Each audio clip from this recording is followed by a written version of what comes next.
The observation deck hummed with an energy that made my sensory frills twitch involuntarily. I pressed my three-fingered hand against the transparent aluminum viewport, watching the planet below rotate with deceptive beauty. VX9, we called it. The most hostile classified world in Sector 12. This is madness, I muttered, my translator chip converting my clicks and whistles into something the rest of the crew could understand. Commander Velkrin, a towering Morvathian with scales that shimmered like oil on water, let out what I could only describe as a laugh. Not a pleasant sound. Madness. No. Observer kicks. This is science. The human requested this assignment specifically. I turned away from the viewport, my eyes all four of them focusing on the commander. Requested? You mean this Deathworlder actually volunteered to be dropped onto a planet where the rain is acidic, the wildlife is venomous, and the temperature swings 40 degrees between day and night? Indeed. Velkrin tapped a claw against the datapad. Marcus Wright, former military survival instructor, apparently bored with civilian life on Earth. When the Galactic Council put out the call for extreme environment testing, he was the first to apply. I felt my throat sac inflate with anxiety. Humans.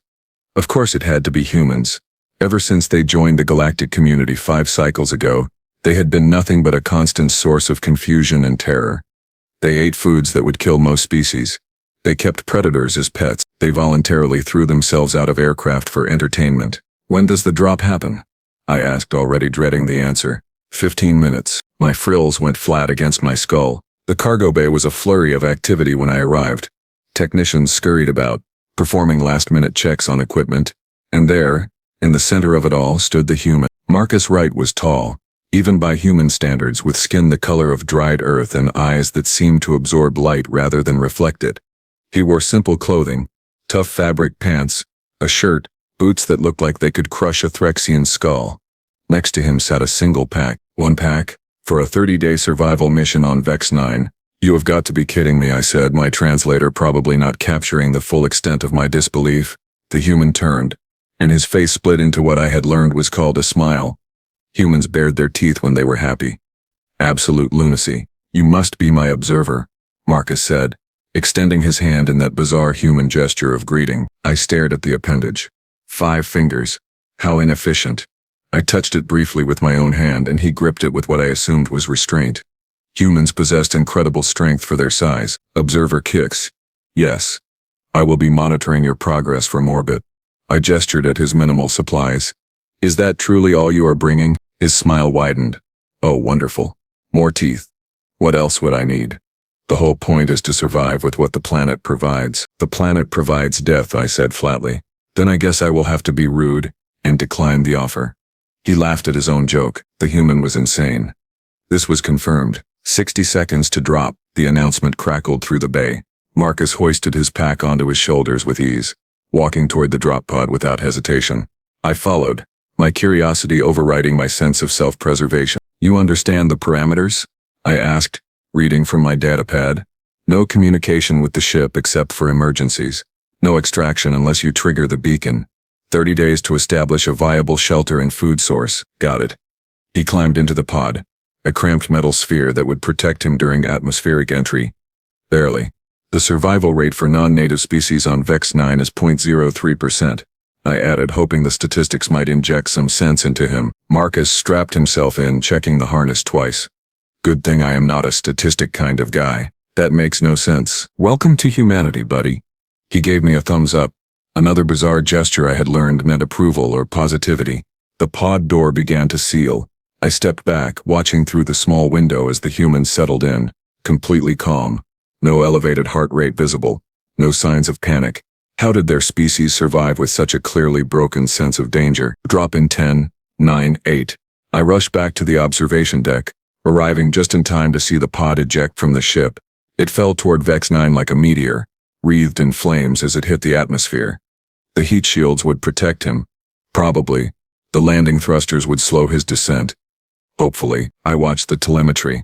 The pod screamed through toxic clouds, past electrical storms that could fry a ship's systems, through air so thick with spores that most species would suffocate instantly. Then impact. The pod hit the surface in what the computer classified as a Class 7 jungle region. Dense canopy, extreme humidity, aggressive fauna. Naturally, the human had chosen the worst possible landing zone. For a moment, nothing happened. I stared at the readouts, my primary heart racing. Then the pod door blew open, the camera feed from Marcus's suit activated, and I found myself looking at Vex 9 through human eyes. The view was overwhelming. Massive trees with bark that oozed caustic sap. Vines thick as my torso that writhed with internal movement. The air itself seemed to shimmer with heat and moisture. Holy hell, Marcus's voice came through crystal clear.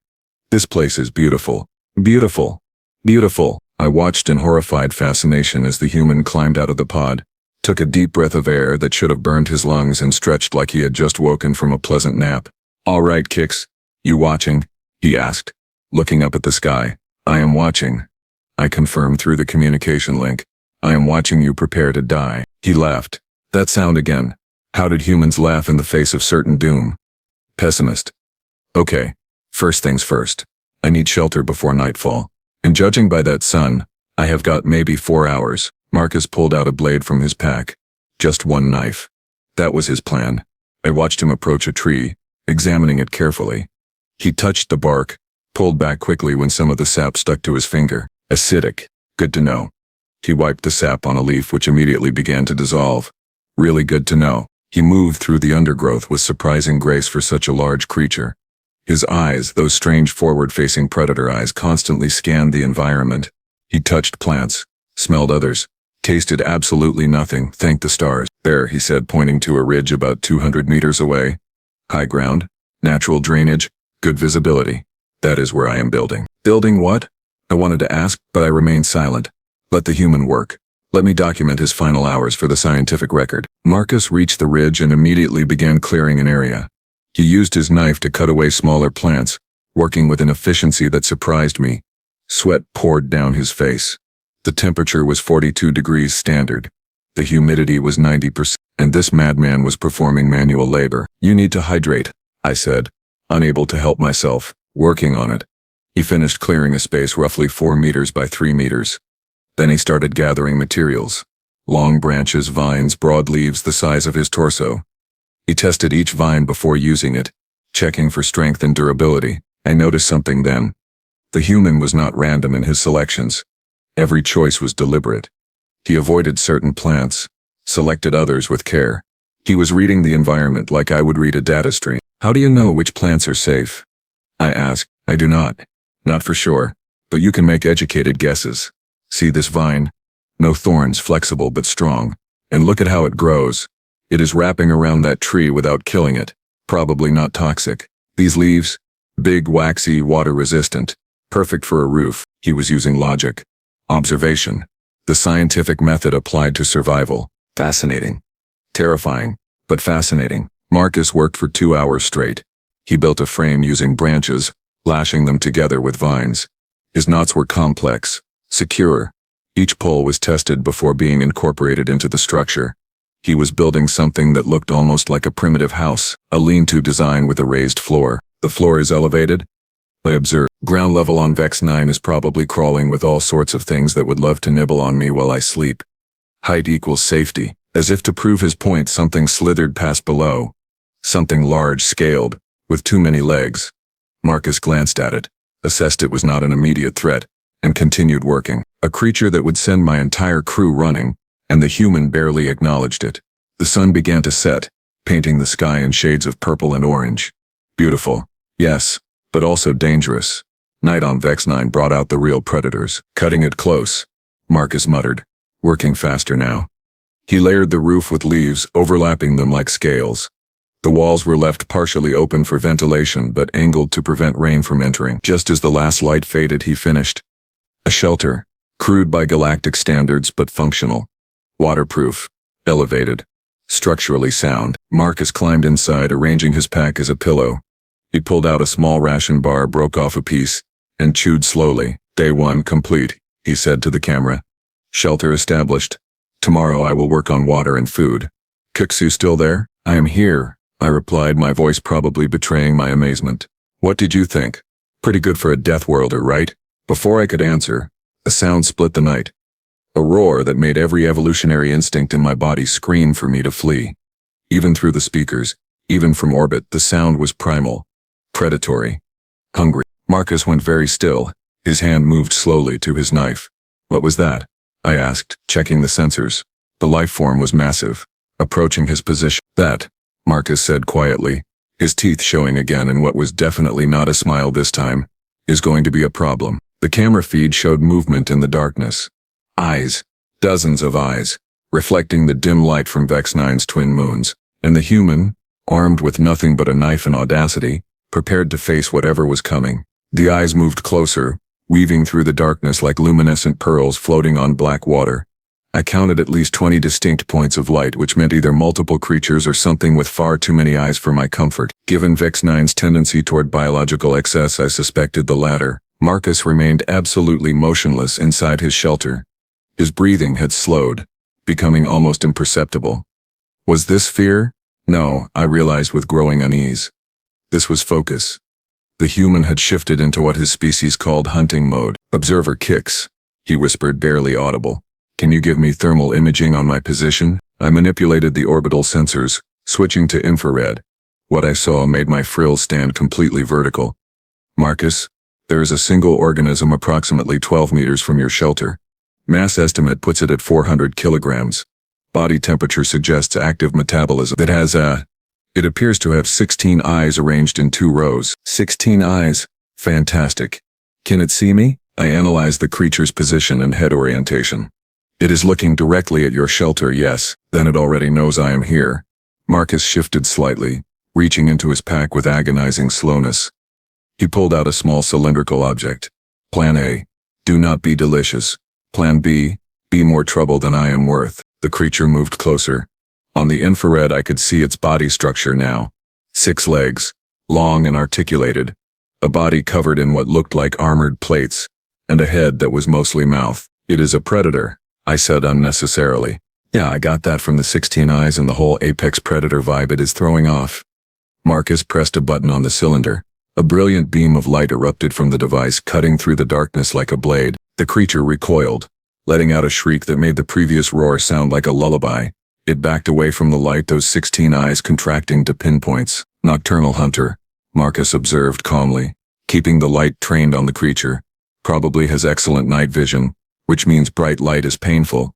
Good to know. The creature circled, trying to approach from different angles.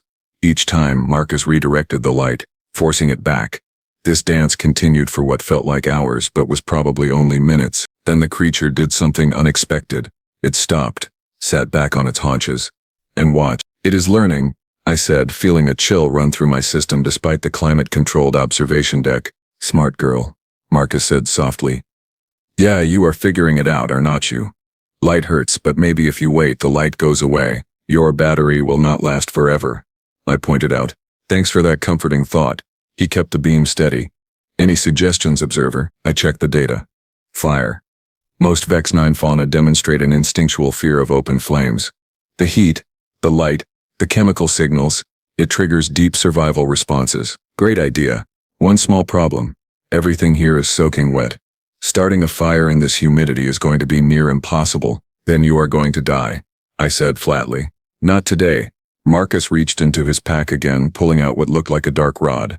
Magnesium fire starter. Burns at over 3,000 degrees. Hot enough to ignite even wet wood, if I can find the right materials. He could not seriously be considering leaving his shelter with that creature waiting outside. He was. Marcus took a deep breath, gathered several dried plant fibers he had stored inside his shelter, and prepared to descend. Kix, I need you to track that thing's position. Tell me if it moves. This is suicide, I protested. Probably. But sitting here until my light dies is definitely suicide, so I am choosing the option with a chance of success. He paused at the edge of his shelter. On 3. 1, 2. Marcus dropped to the ground, landing in a crouch. He kept his light pointed at the creature while grabbing handfuls of debris from around the shelter's base. Dry bark, dead leaves, anything that might burn. It is holding position, I reported, watching the thermal signature. Wait, no. It is moving, circling to your left. I see it. Marcus backed toward a fallen tree, snatching up larger pieces of wood. His movements were quick but controlled. No panic, no wasted motion. The creature lunged. I shouted a warning, but the human was already moving. He rolled to the side, the creature's claws, all 6 sets of them, slamming into the ground where he had been standing. Marcus came up with his knife in one hand, light in the other. Bad idea, sweetheart, he growled, and there was something in his voice that reminded me why humans were classified as persistence predators. That edge of stubborn refusal to be prey. He did not attack. Instead, he backed toward his shelter, maintaining eye contact with the creature. The universal language of predators. I see you. I am not afraid. Try me and find out what happens. The creature followed, more cautious now. It had learned that this small bipedal thing was dangerous. Marcus reached his shelter and climbed back up. Movements fluid despite the weight of wood and materials he carried. Once inside, he immediately began arranging his fire materials. The creature watched from below, those 16 eyes unblinking. The fire starter, if you please, Marcus muttered to himself, striking the magnesium rod against his knife. Sparks showered onto the plant fibers. Once, twice. On the third strike, a spark. The fiber smoldered, then bloomed into a small flame. Marcus fed it carefully, adding progressively larger pieces of material. The wood was damp. Yes, but the magnesium burned hot enough to drive out the moisture. Smoke billowed, thick and acrid. And then, fire. Real, honest, beautiful fire. The creature below shrieked and retreated. The flames reflected in its 16 eyes, creating the illusion of 32 dancing lights in the darkness. And that, ladies and gentlemen, is how you convince a hungry predator to order delivery instead, Marcus said, allowing himself a small grin. I realized I had been holding my breath, all 4 of my lungs. That was extraordinarily reckless. That was extraordinarily necessary. He fed more wood into the fire, building it up. The shelter's design channeled the smoke upward and outward, while the heat radiated inward. Now I have light, warmth, and a predator deterrent. Plus I can use this to purify water tomorrow. The human settled back, maintaining the fire while keeping his knife close. The creature lingered at the edge of the firelight for another hour before finally slinking away into the jungle. You should rest, I suggested. Sleep is for people who are not being hunted by 16-eyed nightmare monsters. But even as he said it, I could see exhaustion pulling at him. His species required sleep, and he had been awake for nearly 20 hours. I will monitor, I offered. If anything approaches, I will alert you. Marcus considered this, then nodded. Appreciate it, Kix. Wake me if anything bigger than a bread box shows up. I do not know what a bread box is. Anything bigger than my pack. He lay down, knife in hand, and within minutes his breathing deepened into sleep. The human had just survived a Deathworld predator encounter and was now sleeping next to an open fire in a handmade shelter. The absurdity was not lost on me. I watched through the night. Small creatures came and went, giving the fire a wide berth. The jungle sang with sounds that would give most species nightmares. But Marcus slept on, his body recovering from the day's exertions. When dawn broke, painting the sky in shades of amber and violet, the human stirred. He sat up, checked his fire, which had burned down to coals, and stretched. Morning, Kix. Anything exciting happen? Define exciting. There were 3 instances of creatures approaching within 50 meters, 2 of which were venomous based on thermal patterns, and 1 geological tremor measuring 4.2 on the standard scale. Will you let me sleep through it? You are a real pal. He was smiling again. Humans and their constant display of teeth. Marcus rebuilt his fire, using it to boil water collected from large leaves during the night. The condensation had pooled in the leaf valleys, relatively clean but still requiring treatment. He fashioned a container from folded bark sealed with sap from a non-toxic tree and heated the water over flames. Clever, I admitted. Survival 101. Water, shelter, fire, food. In that order. I have got the first 3. Now for the hard part. Food on Vex 9. Where everything was either poisonous, predatory, or both. Marcus spent the morning scouting the immediate area, never straying more than 100 meters from his shelter. He observed, he tested, he collected samples, he watched what the local fauna ate, reasoning that if something could safely consume it, it might be safe for him. He found a tree bearing fruit that small primate-like creatures devoured eagerly. Marcus collected several, cut one open, and examined it carefully. Observer, can you analyze this? He held the fruit up to his suit camera. I ran it through the ship's database. Chemical composition shows high sugar content, moderate protein, presence of vitamins analogous to human requirements. Toxicity scan shows, wait, there is a compound here that would be lethal to 70% of known species, but not humans. I checked again. Apparently not. Your species metabolizes this particular compound as a mild stimulant. Similar to your caffeine. Marcus took a small bite, chewed, swallowed. Tastes like mango mixed with battery acid. I will call that a win. Over the following days, I watched the human not just survive but adapt. He improved his shelter, adding walls, creating a rainwater collection system, even fashioning a primitive door. He established a perimeter using thorny plants, creating a defensive barrier. His fire never went out, maintained constantly. He found protein sources, insects, mostly, which he roasted over flames. He caught a fish-like creature from a nearby stream using a spear he carved from hardwood. The look of triumph on his face when he landed that catch, it was almost endearing. By day 10, Marcus had transformed his little corner of Vex 9 into something resembling a functional homestead. He had storage for food, a dedicated water purification area, even a crude workshop where he crafted tools. "You are thriving," I observed during one of our regular check-ins. "Thriving is a strong word. I am surviving with style." He was working on weaving a basket from plant fibers. His hands moved with practiced ease. "You know what the secret is, Kix? Enlighten me." "Respect. This planet is not trying to kill me. It is just being itself. The predators, the toxins, the weather, none of it is personal. It is just nature doing what nature does. You respect it, understand it, work with it instead of against it, and suddenly it is not so deadly." That is a surprisingly philosophical perspective from someone who was nearly eaten on the first night. Marcus laughed. That genuine human sound of amusement. Nearly eaten builds character. The remaining 20 days passed with fewer incidents. There were challenges, certainly. A storm that nearly destroyed his shelter until he reinforced it. Another encounter with the 16-eyed predator, which he drove off with fire and shouting. A fungal infection on his leg that he treated with a paste made from local plants after I helped identify their medicinal properties. But the human endured. More than that, he learned. He began to understand Vex 9's rhythms, its patterns. He knew when the rains would come, which paths the predators used, where the safest water sources were located. On day 30, I prepared for his extraction. The recovery shuttle launched from the ship, descending toward his coordinates. I found Marcus sitting outside his shelter, watching the sunset. His clothes were worn, his skin darkened by exposure to Vex 9's sun, but he looked healthy, strong, alive. "Your ride is 2 minutes out," I informed him. "Already? Feels like I just got here." He stood, gathering his minimal belongings. The shelter remained behind, a monument to human stubbornness and ingenuity. The shuttle landed, and Marcus climbed aboard. As Vex 9 shrank beneath us, he stared out the window, something like fondness in his expression. "You know what is funny, Kux?" he said as we docked with the main ship. "What?" "I think I am going to miss it. You are going to miss the planet that tried to kill you repeatedly. It did not try to kill me. It just existed. And I got to exist there too, for a little while." He smiled. "Besides, where else am I going to get mango battery acid fruit?" I found myself making a sound that my translator interpreted as laughter. Perhaps humans were not the only ones who could adapt. When Marcus disembarked, Commander Velkrin was waiting, along with half the science team. They stared at him like he was some sort of legend. 30 days on Vex 9, Velkrin said slowly. "Unassisted survival.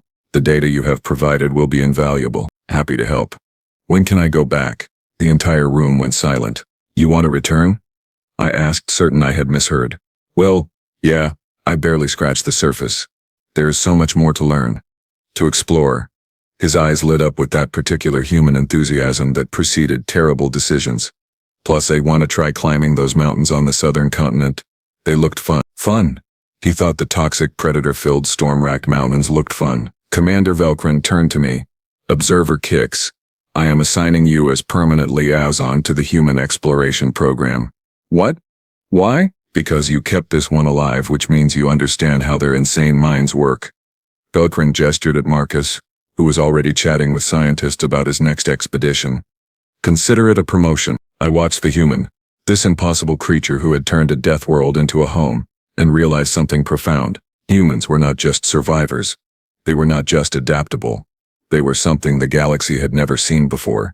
They were beings who looked at the universe's deadliest challenges and saw opportunities, who faced certain death and called it fun. And somehow, against all logic and reason, I had become fascinated by them. "Fine," I said, my frills settling into resignation.